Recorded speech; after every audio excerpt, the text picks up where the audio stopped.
নমস্কার, আমি অ্যাস্ট্রোলজার শ্রী দেবার্গ। আজ মন্ত্র নিয়ে কিছু কথা বলছি। মন্ত্রের অর্থ হলো এক ধরনের ভাইব্রেশন। মন্ত্র মানেই তন্ত্র দিয়ে মনকে বেঁধে ফেলা।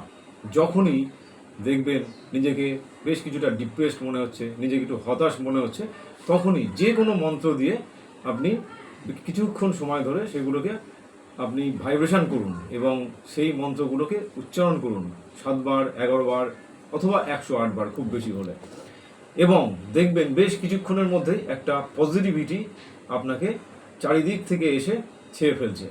তার কারণ যে কোনো মন্ত্রই হলো একটা সুন্দর ভাইব্রেশন, এবং এই ইউনিভার্সের সমস্ত কিছু ভাইব্রেশন, এনার্জি এবং ফ্রিকোয়েন্সির ওপরে নির্ভরশীল।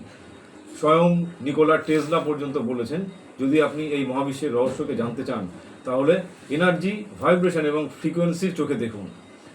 সো আমরা যদি আমাদের ফ্রিকোয়েন্সিকে, এনার্জি লেভেলটাকে ঠিকঠাকভাবে রাখতে পারি, তাহলে আমরা যে কোনো সময় নিজেদেরকে পজিটিভিটিতে নিয়ে যেতে পারি, এবং হায়ার লেভেলের পজিটিভিটি আমাদেরকে সব সময় এনে দিতে পারে যে কোনো একটা সঠিক ভাইব্রেশন।